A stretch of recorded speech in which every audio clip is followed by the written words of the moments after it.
کسی بھی قوم کو بیدار اگر کرنا ہے اور آپ چاہتے ہیں کہ وہ قوم بیدار ہی رہے، بار بار وہ غفلت کی نیند نہ سوئے، تو قوموں کو کسی اور طاقت سے بیدار کرنے کے بجائے علم کی طاقت سے بیدار کیجیے۔ جن قوموں کو علم کی طاقت سے بیدار کیا جاتا ہے وہ قومیں صدیوں تک زندہ رہتی ہیں۔ مسلم قوم کو بھی آج علم کے ذریعے سے بیدار کرنے کی اور بیدار ہونے کی ضرورت ہے۔ ضرورت اس بات کی ہے کہ قوم مسلم کے بچے بچے میں علم پیدا کیا جائے، انہیں بتایا جائے رسول گرامی وقار، صحابہ کی قربانیاں، تابعین اور تبع تابعین کی خدمات، اولیاء کرام کی بے پناہ قربانیاں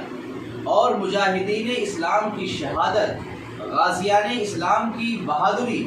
اسلام کے محدثین اور فقہا کی خدمات انہیں بتائی جائے۔ ساتھ ہی ساتھ اگر قوم کو بیدار کرنا ہے تو جہاں ہماری محفلوں میں مردوں کی بہادری، مردوں کا علم، علمی کمالات، مردوں کی خدمات، مردوں کے تصنیفات کا ذکر ہوتا ہے، وہی یہ ہونا چاہیے کہ ہماری محفلوں میں خواتین کی علمی خدمات، خواتین کی قربانیاں، خواتین کی شہادت، خواتین کی تصنیفات، خواتین کی شاعری، خواتین اسلام کی نظر میں، پیغمبر اسلام کی نظر میں، اکابرین امت کی ماؤں کی خدمات۔ تو یاد رہے، توازن کو اگر معاشرے میں برقرار رکھنا چاہتے ہیں، آپ چاہتے ہیں کہ معاشرہ علم سے بیدار ہو، تو آپ اپنی علمی محفلوں میں، نشست میں، ہر جگہ جہاں مردوں کی بہادری کا ذکر ہو وہیں حضرت سمیہ کی شہادت کا بھی ذکر کریں۔ آپ جہاں مردوں کے علمی ذوق کا ذکر کریں وہیں حضرت خدیجہ رضی اللہ تعالی عنہا کا بھی ذکر خیر کریں۔ آپ جہاں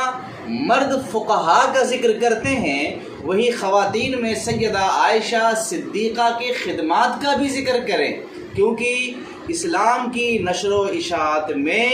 مردوں کی قربانیوں کے ساتھ ساتھ خواتین کی بے پناہ قربانیاں شامل ہیں۔ ایک لمبے عرصے سے دین کی خدمات کو جب شمار کرایا جا رہا ہے تو مردوں کا ہی ذکر ہوتا ہے، خواتین اسلام کا ان کا ذکر سرے سے نہیں کیا جا رہا ہے۔ حالانکہ اسلام کے لیے سب سے پہلی شہادت دینے والی خاتون ہے، سب سے پہلے کلمہ پڑھنے والی خاتون ہے، سب سے پہلے وحی الہی سے آگاہ ہونے والی خاتون ہے، سب سے پہلے رسول اللہ کے ساتھ نماز پڑھنے والی وہ بھی خاتون ہے۔ تو خواتین کے خدمات کا بھی ذکر اب ہونا چاہیے۔ جب خواتین میں علمی ذوق، علمی شوق پیدا ہوگا تو وہ اپنی نسلوں کو اور اپنے بچوں کو بھی علم دین سے آراستہ کر سکیں گی۔ 1400 سال کی تاریخ گواہ ہے کہ اسلام کو یہاں تک پہنچانے میں اور دنیا کے کونے کونے تک اسلام کو پہنچانے میں جہاں مرد کی قربانیاں شامل ہیں وہیں عورتوں کی بے پناہ خدمات بھی شامل ہیں۔ لہٰذا پھر سے کہوں گا،